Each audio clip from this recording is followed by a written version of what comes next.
हमारा देश और हमारी केंद्र सरकार तथा राज्य सरकार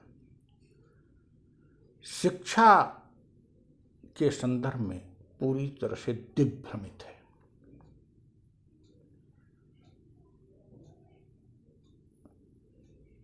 नई शिक्षा नीति आई, लेकिन नई शिक्षा नीति को लागू करने की दिशा में कोई रोड मैप नहीं आया और वर्तमान बजट में शिक्षा की पूर्ण अवहेलना हुई। आज हम जिस बात पर चर्चा करेंगे वो उत्तर प्रदेश सरकार और इसके मुख्यमंत्री के एक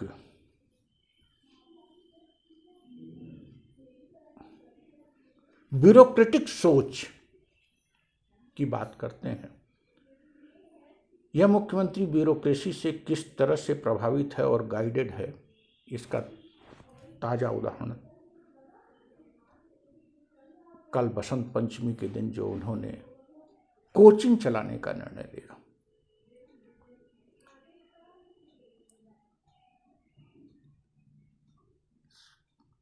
स्कूली शिक्षा, विश्वविद्यालयी शिक्षा बनाम कोचिंग, शिक्षा का लगातार प्राइवेटाइजेशन होता चला जा रहा है। निजी क्षेत्र के विश्वविद्यालय कॉलेज स्थापित हुए हैं और दूसरी तरफ कोचिंग जो निजी क्षेत्र करता था वो सरकार अपने हाथ में ले रही है। एक अच्छी सरकार जो शिक्षा पर ध्यान देती है वह कोचिंग पर लगाम लगाती है। जो पारंपरिक शिक्षा है, स्कूली शिक्षा है, विश्वविद्यालय शिक्षा है, उसकी गुणवत्ता बढ़ाने पर जोर देती है कि कोचिंग अप्रासंगिक हो जाए। वस्तुतः अगर कोचिंग प्रासंगिक भी है तो वो रिवीजन के लिए है। प्राथमिक स्तर के विद्यालयों का स्तर गिरता जा रहा है, माध्यमिक शिक्षा का स्तर गिरता जा रहा है, विश्वविद्यालयी शिक्षा का स्तर गिरता जा रहा है। तमाम इंटर कॉलेज और डिग्री कॉलेज ऐसे खुले हैं जो केवल परीक्षा पास कराने की गारंटी लेते हैं और फीस लेते हैं। डिग्री कॉलेज ऐसे हैं जहां क्लास चलते नहीं, विषयों की मान्यता का यहाँ सिस्टम है, फीस ली जाती है, क्लास चलते नहीं, एग्ज़ाम दिलाए जाते हैं और कहीं कहीं एग्ज़ाम में पास कराने की गारंटी। इस संदर्भ में उत्तर प्रदेश में पिछले 30 साल में जो भी सरकारें आई सब अंधी और बहरी बनी रही और योगी जी शिक्षा पर ध्यान देकर अपने को एक अच्छा मुख्यमंत्री सिद्ध करना चाहते हैं तो उन्होंने कोचिंग खोलना शुरू कर दिया। अल्पसंख्यकों के लिए, अनुसूचित जातियों के लिए, पिछड़े वर्गों के लिए पिछली सरकारों ने कोचिंग खोली थी। उनका क्या हश्र हुआ, क्या हश्र हो रहा है, कितने विद्यार्थी वहां से निकल रहे हैं, इसका सर्वे भी अगर योगी जी करा लेते तो ऐसा न करते। यही नहीं, वो कोचिंग खोल रहे हैं और उसमें प्रशासनिक अधिकारी पढ़ाएंगे। जो प्रशासनिक अधिकारी 5 साल 10 साल से सेवा में आ गया है वो व्यक्तित्व का प्रशिक्षण तो थोड़ा बहुत दे सकता है, लेकिन कोर्स की तैयारी कैसे कराएगा। गजब है ये सरकार, गजब है इस सरकार की सोच। और ब्यूरोक्रेसी को एक और माध्यम मिल गया कमाने का। ब्यूरोक्रेट क्या पढ़ाएगा उन छात्रों को। ब्यूरोक्रेट तैयारी जब किया था तब किया था। आज शिक्षा में कितना उत्थान हो गया है, कितना परिवर्तन हो गया है, कोर्स में कितना परिवर्तन हो गया। और फिर अगर वो पढ़ाएगा तो प्रशासन कौन करेगा। प्राइमरी विद्यालयों को आपने बर्बाद कर दिया कि उनको अतिरिक्त काम देते रहते हैं। उनको बहाना मिल जाता है और पढ़ाई का स्तर गिर गया है। अब प्रशासनिक अधिकारियों को भी बहाना दे दीजिए कि वे किताब लेके बैठें, पढ़ें और पढ़ाएं। बहरहाल कोई बुरी बात नहीं है, अगर वो पढ़ के पढ़ाएंगे तो अच्छा पढ़ाएंगे, इसमें कोई डाउट नहीं है, लेकिन न वो पढ़ेंगे न पढ़ाएंगे, अभी तो आपके प्रशासन में भी छेद करेंगे, छेद होगा, और उन्हीं की राय पर आप कर भी रहे हो।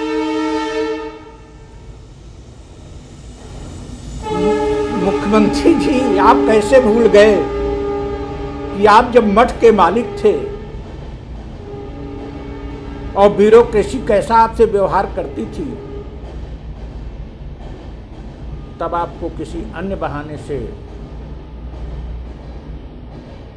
परेशान करती थी या आपके किसी त्रुटि के कारण परेशान करती रही होगी, तो आज आपको सर कह के वो परेशान कर रही है।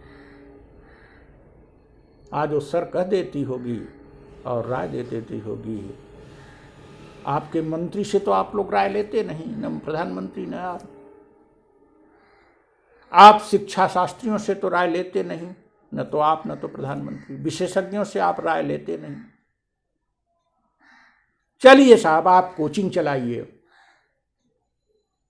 और जो रियल समाज सेवी है वो विद्यालय चलाएगा। लेकिन रियल समाज सेवी को विद्यालय चलाने का मौका कैसे मिलेगा? जो आपका सिस्टम है, उस सिस्टम में रियल आदमी को विद्यालय की मान्यता ही नहीं मिल पाएगी। तो शिक्षा को की बर्बादी का क्रम जो माननीय मुलायम सिंह जी से शुरू हुआ था, मायावती अखिलेश जी से होते हुए आप तक पहुंचा है, उसको बर्बाद करिए। और आप साल भर में कितना बर्बाद करेंगे देख लिया जाएगा, लेकिन आपको रहने नहीं दिया जाएगा। साल भर बाद संभाला जाएगा। लेकिन शिक्षा में जो आप पोल कर रहे हैं, आपकी सोच तो ऐसी होनी चाहिए थी। कोचिंग की प्रासंगिकता ही समाप्त कर दो, और अगर कोचिंग है भी तो कोचिंग के लोगों के लिए बड़ा चैलेंज देते कि विश्वविद्यालय से विद्यार्थी पढ़ के आता तो उसको अतिरिक्त चीज हमको देना पड़ता, कोचिंग के लोगों को देना पड़ता। लेकिन विश्वविद्यालय में फिसड्डी तैयारी होगी, प्राथमिक विद्यालयों से लेकर विश्वविद्यालय तक, और कोचिंग में थोड़ा बहुत आप पढ़ा देंगे और कोचिंग में उस ब्यूरोक्रेसी से आप पढ़वा देंगे, उसके घंटे बनेंगे, उसको बहाना मिलेगा। आप यह कह के खुश होंगे कि हम तो बच्चों को कोचिंग दे रहे हैं। जरा अनुसूचित जातियों, जनजातियों, पिछड़े वर्ग और अल्पसंख्यक के पूर्व के विद्यार्थियों से पूछिए कि सरकार द्वारा संचालित कोचिंगों से उनको क्या लाभ हुआ। केवल रहने का लाभ मिल गया, हॉस्टल का लाभ मिल गया, किताबें मिल गई, लाइब्रेरी मिल गया, एसी मिल गया, पंखे मिल गए, यही मिला। ठीक उसी प्रकार से जैसे अनुसूचित जातियों के लिए आप स्कॉलरशिप देते हैं और भोजन देते हैं मध्याह्न, तो भोजन ले लेता है और स्कॉलरशिप ले लेता है, लेकिन शिक्षा तो उसका गार्जियन अगर प्राइवेट स्कूल में करा पा रहा है तो हो पा रहा है, वरना वह बच्चा मजदूरी करने पर बाध्य है। योगी जी, अभी से जरा सा अपने मस्तिष्क की चाबी को खोलिए, शिक्षा के विकास का अध्ययन करिए और शिक्षा के मूल लक्ष्य को और शिक्षा की बढ़ोतरी के लिए सरकार को क्या करना चाहिए उस पर अध्ययन चिंतन करिए। Thank you.